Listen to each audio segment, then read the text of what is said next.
Hello, my name is Karina Carl. It is July 6, 2005. This is for the Juvenile Justice Admin class. I was born June 5th, 2005. I think, no, 2005. I don't know why, I thought I already said that. So this is for Project 2. So first, I tried to go to the UCR, but it wasn't, I feel like, as informative and as easy to navigate, so I switched to the NIBRS. So 4 facts that I noticed is the sex is that male is the most common. Race, you see that white is the most common compared to the other ones. The location, 29% in the home, 31% other locations, 14% outside, 13 at school, and 13 at the department store. If you look at this chart here, it shows a giant uptick by the age of 12 years old. It goes skyrockets compared to what happened here. And if it's kind of sad, I was interested in the victim line. It's sitting at like about 2%, maybe even 2.5% up here, which is pretty sad compared to the other lines and the offender and the arrestees, which is down all the way at the bottom. So even though it's only a little bit higher, it still counts for a lot because that's a lot of percentage then compared to whatever they're out at the bottom. So it's honestly sad because you can see it even starts around the age of 1.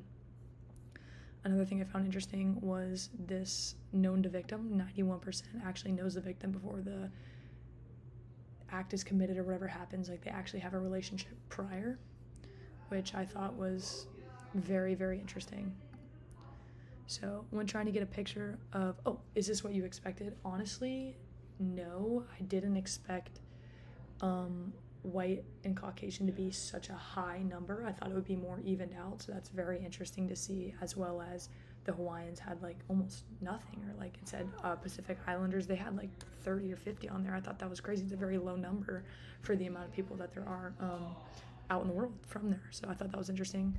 I also, quick second, I'm losing my voice, so I'm sorry if you can't hear me. I'm trying to talk as loud as I can. Hopefully it's registering. So when trying to get a picture of the system, what is a major problem?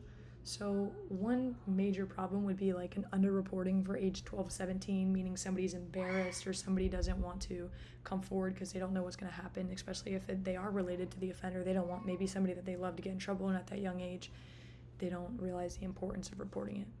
So that's a major issue, I think. There's a few other issues too with it, of course, such as like covering what's going on for kids this age. Like I said, they might be embarrassed, or they don't want to report it because they're young and they don't want anything to happen. So not only is there underreporting, but there's like no data on that from that age. So then that's an issue, and it kind of makes the data get all out of whack and not completely 100% accurate.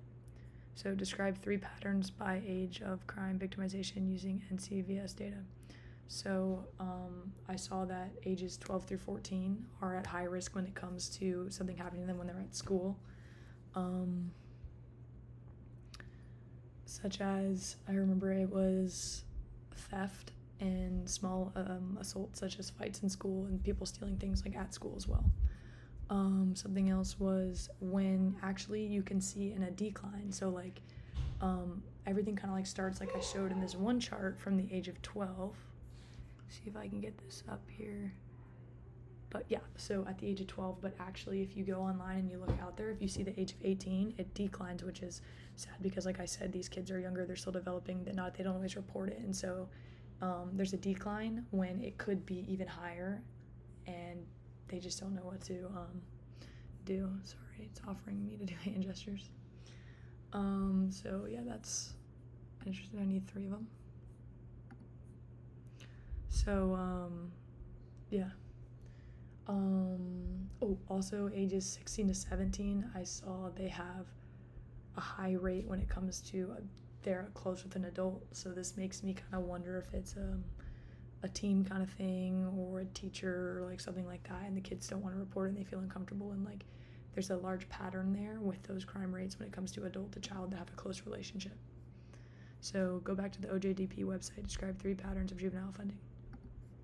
So here is, I went to the website, the OJJDP, and I just went in the search bar and I looked it up. I didn't know exactly what would be the best when looking in topics in the statistical book.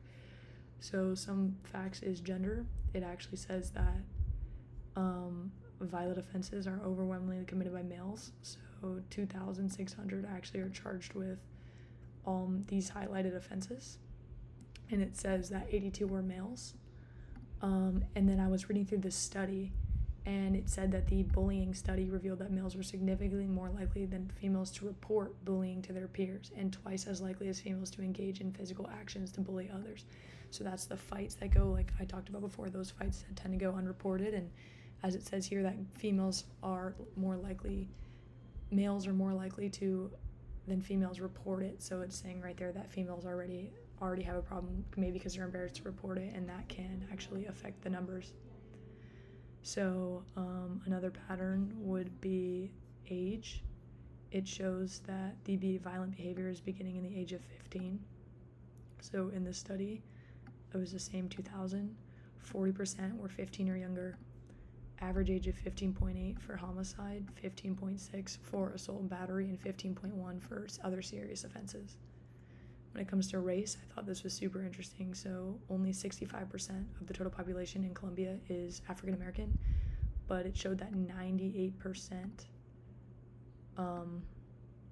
were African American and the ones charged. And so it's kind of hinting, I feel like, in looking at the fact that it's a lot of stereotypical stuff going on in our government and stuff, and times have changed and everything, and that this study kind of proves that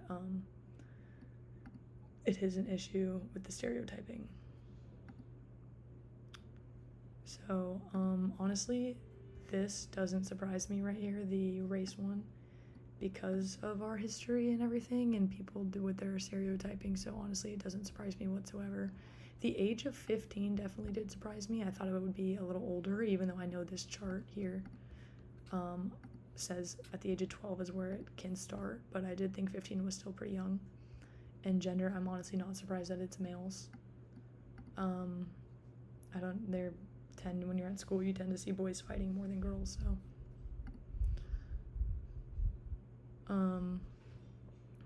So describe 3 patterns of juvenile victimization.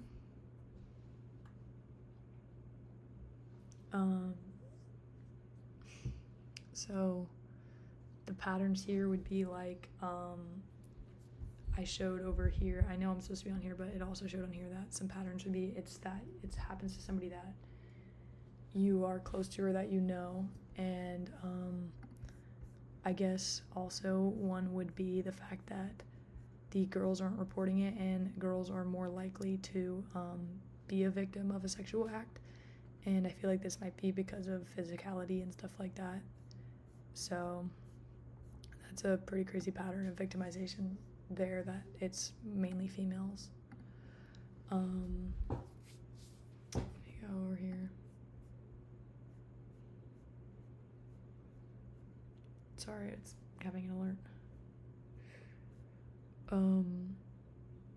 I saw that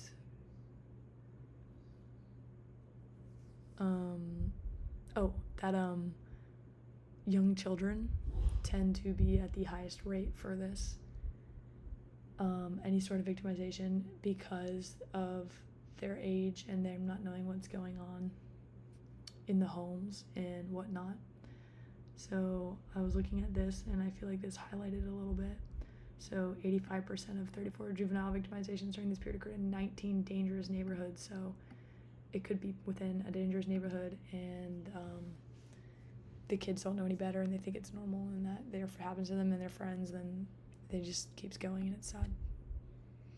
Honestly, I did expect this because, like I said, kids don't always tend to report because they're scared or embarrassed, just like it said how females are less likely to report stuff. So when it comes to females being more charged with sexual crimes, like against them being victim of sexual crimes, it does not surprise me because of this stuff, and that, like, if you're raised in like a neighborhood where it happens all the time, then it might come across as more normal. So yeah, thank you.